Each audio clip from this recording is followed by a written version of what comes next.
की आपण एक चांगल्या प्रकारचं सामाजिक न्याय भवन बनवतोय. तुमच्यासारखे काही अनुयायी जे आहे ते मला सातत्याने भेटत होते आणि साहेब सांगितलं की एक सामाजिक न्याय भवन पाहिजे, त्याच्यामध्ये ग्रंथालय आहे, त्याच्यामध्ये भव्य असं मोठ्या प्रमाणात डॉक्टर बाबासाहेब आंबेडकरांच्या नावाने एक व्यासपीठ निर्माण केलेलं, अनेक उपक्रमाने कार्यक्रम त्या ठिकाणी होऊ शकतात. आणि थोडीशी कमतरता मला त्या ठिकाणी जाणवली की एवढं भव्य वास्तू आपण डॉक्टर बाबासाहेब आंबेडकरांच्या नावाने बनवतोय, पण त्या ठिकाणी डॉक्टर बाबासाहेब आंबेडकरांचा पुतळा सुद्धा बसवणं गरजेचं.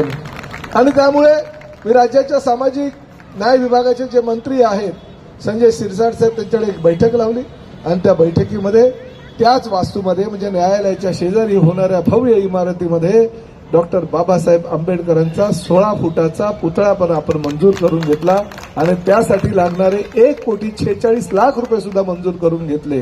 त्यामुळे वर्षभरामध्येच हे काम पूर्ण होईल आणि पूर्ण ठाणे जिल्ह्यामध्ये जवळजवळ 35 कोटी रुपये खर्च करून एवढं मोठ्या प्रमाणात डॉक्टर बाबासाहेब आंबेडकरांच्या नावानं सामाजिक न्याय भवन आणि सामाजिक न्यायाच्या माध्यमातून सांस्कृतिक भवन आपण निर्माण करतोय. आपल्या कुठल्याही समाजातील व्यक्तीला त्या ठिकाणी या ठिकाणी किंवा इकडे किंवा तिकडे जायची गरज नाही. आपल्या समाजाच्या काही लोकांचा सन्मान करायचा आहे, समाजाचा कार्यक्रम आहे, समाजाचे आपले काही बौद्ध भिक्षू ह्या परिसरामध्ये येतात, त्यांना राहण्याची व्यवस्था, खाण्याची व्यवस्था, सर्व व्यवस्था त्या ठिकाणी केली जाईल. असं एवढी भव्य वास्तू आपण बनवतोय आणि कुठल्याही प्रकारे महानगरपालिकेचा एकही रुपया न घेता सर्व रक्कम ही राज्य शासनाच्या सामाजिक न्याय विभागाच्या माध्यमातून करण्यात येणार आहे.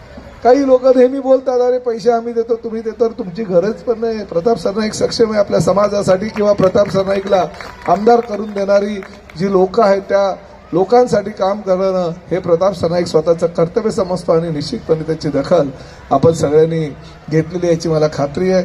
मी जास्त वेळ आपला घेत नाही. शिर्केंना आजच सांगतो बघा, आता सुरुवात केलेली आहे. तुम्हाला माहिती आहे मी एकदा कुठल्या गोष्टीची सुरुवात केल्यानंतर मी थांबत नसतो आणि तुम्हाला पण थांबू देणार नाही. तुम्ही चालत राहा, मार्गक्रमण करत राहा. काही अजूनही गरज पडली मला सांगा, प्रताप सरनाईक तुमच्या पाठीमागे मोठ्या भावाप्रमाणे ठामपणे उभा राहील आणि तुम्हाला जे जे काही काम करायची संधी या ठिकाणी उपलब्ध हवी आहे ती संधी सगळं पूर्ण देण्याचं काम प्रताप सरनाईक